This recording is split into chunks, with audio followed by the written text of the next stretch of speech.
This is Spain, and that is the Polestar 3. Yes, I'm in Spain, a country famous for sangria and tapas and inconvenient trading hours. It's also where I'm finally going to get the chance to drive this Polestar 3. But first, let's talk price and range.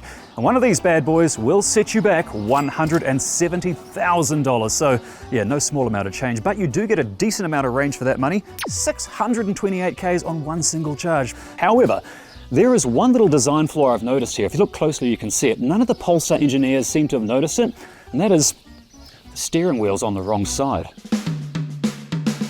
Or is it? Because it looks like I've got my hands on the only right-hand drive version of the Polestar 3, or I'm just lying to you. I switched the video over horizontally. This is how it actually looks. Yeah, sorry. Okay, let's crack into it and talk tech. As for tech specs, as we go into the Spanish countryside, this car is available in 2 flavors, actually more like 1.5 flavors.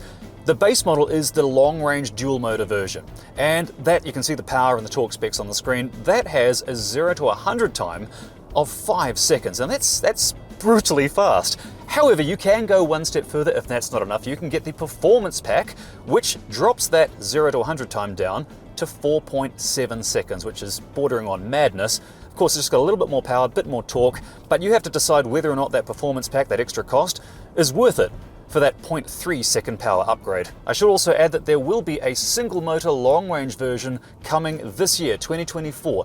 That was announced this morning at the press event, so stay tuned for that. Regardless of which version you get though, it's powered by the same massive battery bank. This thing has a 111 kilowatt hour battery pack slapped to the underside of this vehicle. That's how you get those ridiculous range figures in such a massive car. That battery is as big as a city. It's like the Big Apple strapped to the car, but not the one in New York. No, I'm thinking of the one in Waitomo. Yep, that's the one. Now, full disclosure, Polestar have paid for me to be here to test this car, and that kind of puts me in an awkward position because it makes me feel obligated to say only nice things, and well, let's be honest, what if this car's rubbish? Truth be told though, all the Polestar cars I've reviewed have always been generally pretty good, so I'm expecting it to do well. That being said, I will be wearing my hat of impartiality. You can't buy me with fancy dinners unless there's potatoes involved. Now let's start with a look at the exterior styling, and it is a big SUV. I mean, take a look at it, but it doesn't look that big, and one of the reasons for that is they've chopped the roof height down. The result is a car that is quite big. I mean, it's almost 5 meters long and it's really wide, but from a distance it looks like a regular compact crossover. It doesn't look that big, but when you get inside it, well, it's a big car. It's also got some cool design cues, like, I mean, those tail lights, those are very Polestar. There's also the front lights, those are also very, very Polestar-esque. It's one of those cars that you can look at from afar and go, oh yeah, you know, that's a Polestar. If, however, you are watching this and you happen to be a dog, well, first of all, sorry to use such strong language. Secondly, well, I've got some good news for you. Because you can't see in color, you will appreciate the vast range of almost black and white color options you can get on the Polestar 3. And while I'm criticizing this very expensive car, let me move on to the rear window. It is small to the point of being useless. Look how tiny it is. To be fair, car windows, at least car rear windows, have been shrinking year by year to the point where it is now about the same size as the window on a box of pasta.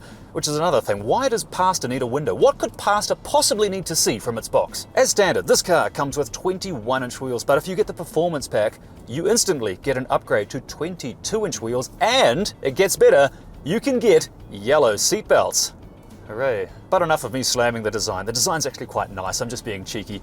One thing I do like about the design is something that's, at least to me, is really unusual, and that is this front spoiler. You can actually sort of fit your hand through it, and it's designed apparently to create laminar flow, to push air up and over the car to increase aerodynamics. Same goes with the fairly flush door handles. That increases aerodynamics, as does the battery pack. You look underneath the car, the battery pack is big and flat. It is flatter than a glass of L&P you've left outside overnight. It's really flat, of which the drag coefficient is pretty good. The drag coefficient is 0.29, and for such a big car with so much surface area, that's pretty good. It's not brilliant, but it's good. Like, for example, the Mercedes-Benz EQS SUV and, of course, the Tesla Model Y, they have much greater drag coefficients, or should I say much more efficient, much better drag coefficients. But the trade-off is that while this looks like a Polestar, they look like, well, a jellyfish in a wind tunnel. Let's move on to the interior now, which is available in a couple of depressing dark options, but you also get colors like this. You get Jupiter and Zinc as 2 color options, which do brighten up the interior, make it a much more inviting place to be, as does that massive panoramic glass roof right above my head, again lets in a lot of light. It's also laminated to reduce the amount of cabin noise from the road, plus it's also got a 99.5% UV blocking filter, which blocks out obviously a lot of the light. Without it, this car would be hotter than a cup of coffee in a sauna. That sounds very Swedish. Now, I've gone past a few Polestar cars. I think I'm going the wrong way again. The interior materials are also interesting. Polestar said that they are using mindful materials, which sounds very life coachy, very Tony Robbins, very much, you can do it. But in this case, they're actually walking the talk, is that the right way to say it? Because they've put a lot of effort into making sure that every single gram of carbon emitted during this car's creation is calculated and accounted for. And to do that, they've done things like use European-sourced flax, which sounds great in New Zealand, but, well, here in Europe, it might as well just be that flax there in the ditch. Even the PVC used in this car is not from crude oil. Even the wool used in this car is sourced from animal welfare-approved places. Plus, all of the materials in this car, all of them, are made from 80% of post-consumer waste. That means that this car, well, there's no other way to say it, this car's pure trash. I'm just going to turn around at one of these tight little Spanish streets. Oh my God, this car's too big, I can't even turn around. Oh my God, I've ended up in a car park. Okay, as usual, I've got myself lost in a side street. I've passed about 4 different Polestar cars from other people doing press reviews, and I know what's going to happen when I get to the event at the end. They're going to be going, oh, is that you? We thought you were lost. It's like, yes, of course I'm lost, it's me. Crikey, what an idiot. I know Google, I know, oh my gosh, this car's too big, I can't even turn right. I'm putting on a show for the locals. Hello. God, I'll just edit that out. Let's talk about gadgets now. I like this segment, and let's start with stuff you can't see. You can get LiDAR for this car, which is installed in a little section at the top there. It's really discreet, unlike some cars.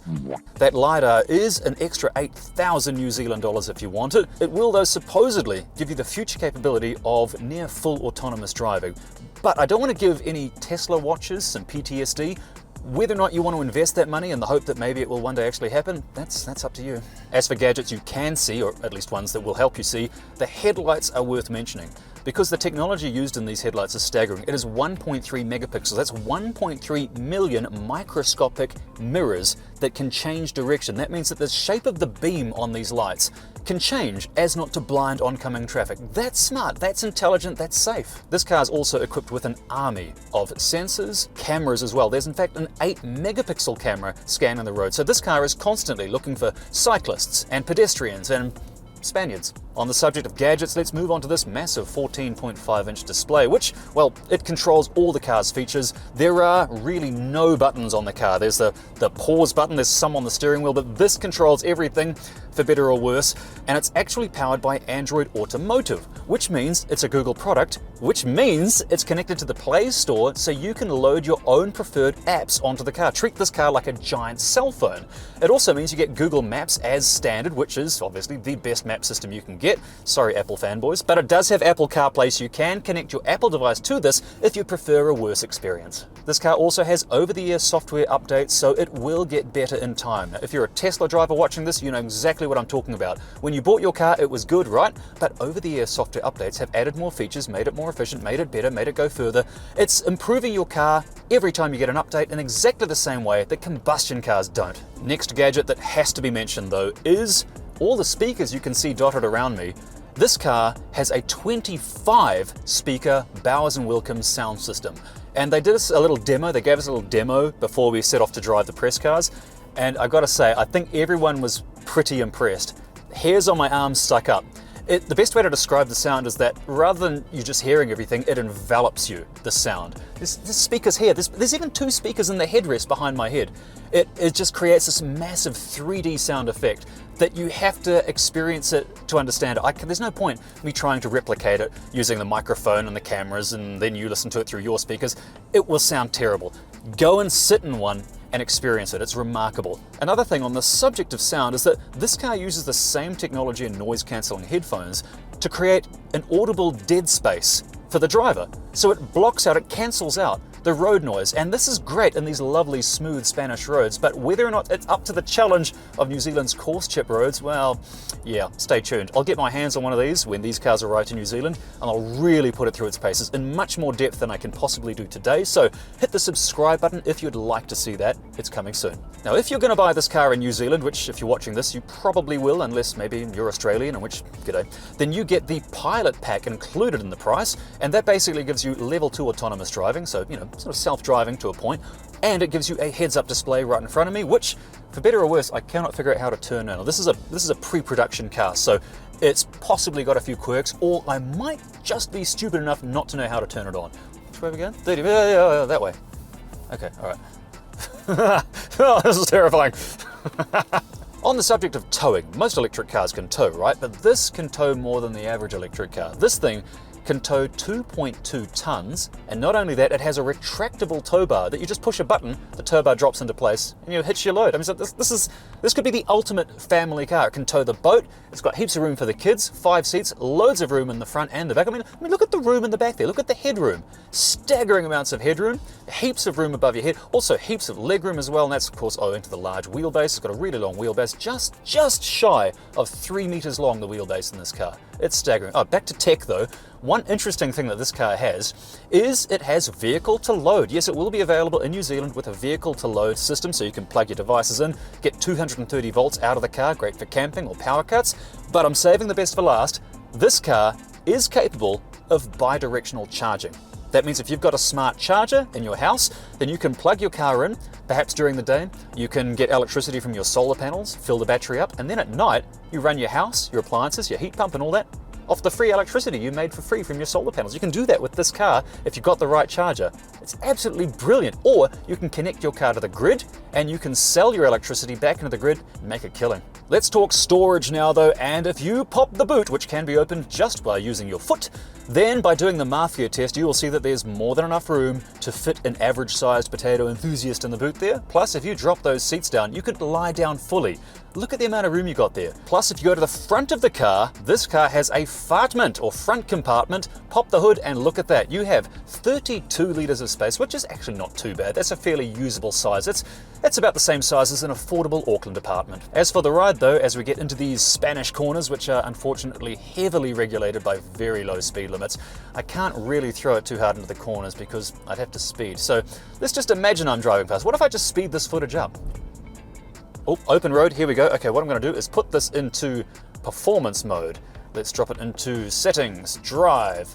And one thing I like is this user interface is pretty logical. There's no learning required. So I'm going to put the suspension into firm. I'm going to put the steering into firm.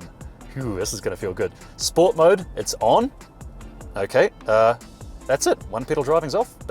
Wow, that steering is firm. All right. Oh, far out. Okay, it ramps up. It feels like nothing happens at first, then it ramps right up. Okay, it's a 50 zone again for this corner. I'm so sorry. This is supposed to be exciting, but the corners are slowed down heavily by the speed zone. Oh, open road, foot down.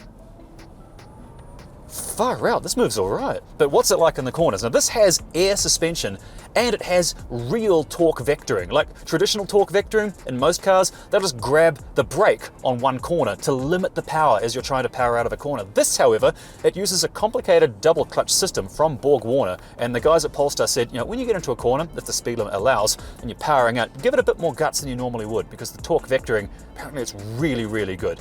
I don't know if I have the opportunity today. I will in New Zealand, but I don't know about here. As for the ride quality, it's really staggeringly good. I was saying to myself before I started recording on the motorways that, wow, this just floats on a cloud, just glides. It's smoother than a shaved pukeko. It's just brilliant. However, when you want to go hard into the corners, if I can, it seems to be quite firm. I mean, there is a lot of mass there though. It's sort of struggling to mask that weight, 2.6 tons just over, and you can feel it. There's only so much you can do with that weight, despite how good the suspension system is. And it's the same problem I had with the Lotus Electra R. I took that for a blast, and that is, again, that's also 2.6 tons. And it's good, it's very good, just like this. But there's only so much you can do with 2.6 tons. Oh, we're in a 90 zone, foot down. It's fascinating how, it's fascinating how the power ramps up. Can't wait to get this thing back in New Zealand. It's gonna be so much fun. One thing that's worth mentioning though is the carbon emissions created when creating this car.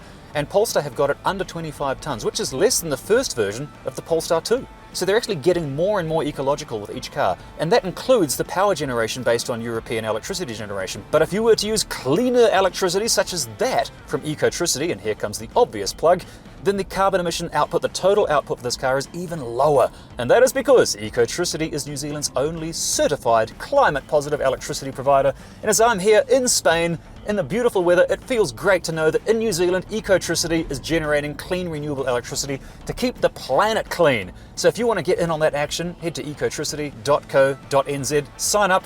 The electricity is super affordable because it's only from wind, hydro and solar. What are you waiting for? Head on over, sign up today. But everything combined, all things I've mentioned today, what really matters when you're driving a car like this, a high-end car, is feel. Oh wow, this feels excellent. Is feel. And this car really does feel like something else. There is something about it. Oh wow, the guys are right. Far out. It's a big SUV, so you think, how's it going to handle these corners? How's it going to do this? Crikey. First impressions are pretty good, and no, Polestar didn't pay me to say that. If it was rubbish, I'd tell you. As for a full review, stay tuned, hit subscribe, hit the like, do what you gotta do. I will see you very soon.